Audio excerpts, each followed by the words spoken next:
പേന വേണം, പേപ്പർ വേണം, പെൻസിൽ വേണം, ഇറേസർ വേണം, ഇതെല്ലാം ഇതെല്ലാം. പിന്നെ കഥയിൽ എന്ത് വേണം? ഭാവന വേണം. സിനിമാ നടി ഭാവനയാണ്. പിന്നെ ആരാണ്? കഥാകൃത്തിന്റെ ഭാവന വേണം. ഓക്കെ, അതൊരു ഭാവന. നമുക്ക് എല്ലാവർക്കും കഥകൾ എഴുതാൻ കഴിയും. കഥ എല്ലാവർക്കും എഴുതാൻ കഴിയും. ഒന്ന്, കഥയ്ക്ക് ഒരു തീം വേണം. എന്താ വേണം? തീം. THEME. ഇതാണ് തീം. തീം തീം ഒരു തീം വേണം.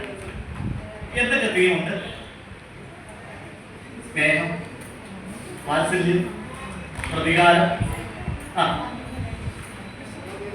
മാതൃവാത്സല്യം, ഇങ്ങനെയൊക്കെയുള്ള കുസൃതി, ഇങ്ങനെയൊക്കെ ഉള്ളതിനെയാണ് പറയുന്നത് തീം എന്ന് പറയുന്നത്. തീം എന്ന് പറയുന്നത്. ഈ തീമിനെ വെച്ചുകൊണ്ട് നമ്മളെന്ത് വേണം? ഇതെല്ലാം തീമുകളാണ്. പലതരത്തിലുള്ള തീമുകളുണ്ട്. എന്തൊക്കെയാണ് തീമുകൾ? പ്രതികാരം, സ്നേഹം, വാത്സല്യം, പ്രണയം, പക, ഇങ്ങനെയൊക്കെയുള്ള ഒരുപാട് തീമുകളുണ്ട്. ആ തീമുകളെ വെച്ചുകൊണ്ട് നമ്മള് പ്രമേയങ്ങൾ ഉണ്ടാക്കണം. എന്തുണ്ടാക്കണം? പ്രമേയം. പ്രമേയം എന്ന് പറഞ്ഞാൽ സംഭവങ്ങളെ ഘടനാരൂപത്തിൽ പറയുന്നതിനെയാണ് ഇത് പറയുന്നത് പ്രമേയം എന്ന് പറയുന്നത്. നമുക്കൊരു കഥ പറഞ്ഞു. ഓക്കെ, നിങ്ങൾ കഥ പറയുമ്പോഴേ കഥ തുടങ്ങുമ്പോൾ ആദ്യത്തെ വാചകം എങ്ങനെയാണ് പറയുന്നത്? പറഞ്ഞേ. പണ്ട് പണ്ട് ഒരിടത്തൊരു അപ്പൂപ്പനുണ്ടായിരുന്നു. ഇനി കഥ എഴുതുമ്പോൾ നിങ്ങൾ അങ്ങനെ ചെയ്യും. നോക്കൂ, നമ്മൾ കേട്ട് പഴകിയതാണ്. നിങ്ങൾ ഇനി കഥ എഴുതുമ്പോൾ, ഈ കഥാ ക്യാമ്പ് കഴിഞ്ഞു പോകുമ്പോൾ നിങ്ങൾ ഒരിടത്തൊരിടത്ത് പണ്ട് പണ്ടൊരു അപ്പൂപ്പൻ, പണ്ട് പണ്ടൊരു കാട് എന്ന് എഴുതുകയും ചെയ്തു. ഒരിക്കലും ഒരിടത്ത് എന്ന് നമ്മൾ പറയുന്നത്. നമ്മൾ കഥ പുതിയ രീതിയിൽ പറയാം. നമ്മൾ കഥ പുതിയ രീതിയിൽ പറയാം. എങ്ങനെ പറയേണ്ടത്? കഥ പുതിയ രീതിയിൽ എങ്ങനെ പറയേണ്ടത്? ഞാൻ കഥ പറയട്ടെ. ഇപ്പൊ വെക്കേഷൻ കാലമല്ലേ? ഈ വെക്കേഷൻ കാലത്ത് രാവിലെ നിങ്ങൾ താമസിച്ചാണ് ഉണർന്നത്. ഇതിനെ ആദ്യത്തെ വരിയേക്കാൻ പറഞ്ഞേ എങ്ങനെ പറയും?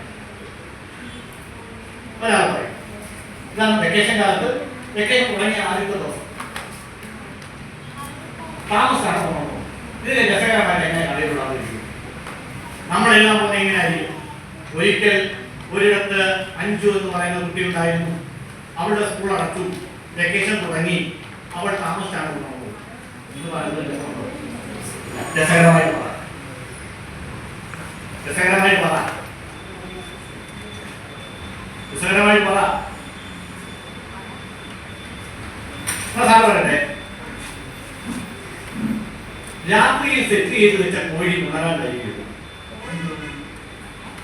രാത്രിയിൽ സെറ്റ് ചെയ്ത് വെച്ച കോഴി ഉണരാൻ കഴിയുമോ? നമ്മള് അലാം ഫിറ്റ് ചെയ്തു ഓണാക്കി വെച്ചതൊന്നുമല്ല. ഓക്കെ, രാത്രിയിൽ സെറ്റ് ചെയ്ത് വെച്ച കോഴി ഉണരാൻ കഴിയുമോ? അത് നമ്മള് വായനക്കാരനെ ആദ്യത്തെ വരിയിൽ തന്നെ എന്തോ ചെയ്തു? അതേലേക്ക് കൂട്ടിക്കൊണ്ടുപോകും. അന്നേരം നമ്മൾ സെറ്റ് ചെയ്ത് വെച്ച കോഴി അതെന്തോ നമ്മുടെ കലയെല്ലാം ചെയ്തു വെച്ചു. അത് അങ്ങനെയാണെങ്കിൽ ഉണരാൻ കഴിയും.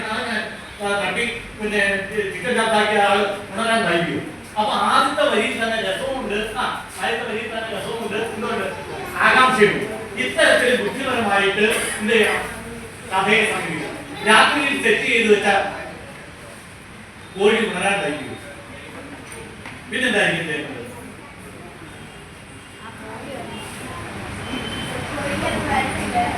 കോഴിക്കകത്ത് ബാക്കി അല്ല, അവിടെ നിന്നു വൈകിയും. പിന്നെ അടുത്ത പ്രഭാതമായത് എങ്ങനെ അറിയിക്കും?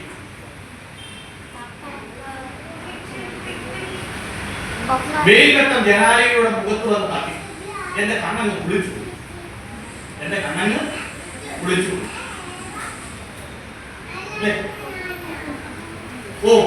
അവധിക്കാലം തുടങ്ങിയത് അത് സംഭാഷണങ്ങളിലൂടെ. നോക്കൂ, അപ്പൊ കഥയിലെ പ്രധാനപ്പെട്ട ആദ്യത്തെ വരി. കഥ എഴുതുമ്പോൾ ഒരു കാര്യം ശ്രദ്ധിക്കണം. നമ്മൾ കേട്ട് പഴകിയ തുടക്കങ്ങൾ കഥയിൽ ഉണ്ടാകും. നമ്മൾ കേട്ട് പഴകിയ തുടക്കങ്ങൾ കഥയിൽ ഉണ്ടാകും. ഒരിക്കൽ ഒരിടത്ത് പണ്ട് പണ്ട് അമ്മ എന്ന് പറയുന്ന കുട്ടി ഉണ്ടായിരുന്നു, ഇങ്ങനെയുള്ള ഉണ്ടായിരുന്നു എന്ന് നമുക്ക് വേണ്ട. ഇതേപോലെ രസകരമായ വരികൾ ആദ്യത്തെ കൊണ്ടുവരിക. നോക്കൂ, രാത്രി രാത്രിയിൽ സെറ്റ് ചെയ്ത കോഴി ഉണരാൻ കഴിയൂ. ജനാലയിലൂടെ വെയിൽവെട്ടം വന്ന് മുഖത്ത് തട്ടി എന്റെ കണ്ണൻ വിളിച്ചു പോയി.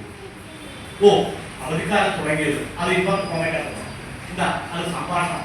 ഓ, അവധിക്കാലം തുടങ്ങിയത്. അമ്മേ, ഞാൻ അടുക്കളയിലേക്ക് പോയി. അമ്മ ചായ വന്നു, പല്ല് തേച്ചു. പ്രാഥമിക കൃത്യങ്ങൾക്കെല്ലാം ശേഷം അമ്മ എനിക്കൊരു പുസ്തകം പാടി തന്നു. എന്താ പറയുക? എന്താ? ഇന്നു മുതൽ നീ പത്രം വായിക്കണം. ഇന്നു മുതൽ പത്രം വായിക്കണം. ഞാൻ അമ്മയോട് പറഞ്ഞു, ഈ പരീക്ഷ നന്നായി എഴുതിയാൽ അമ്മ എനിക്ക് ഒരു ചുവന്ന കാറ് മേടിച്ചു തരാമെന്ന് പറഞ്ഞത്. അപ്പൊ ആ ചുവന്ന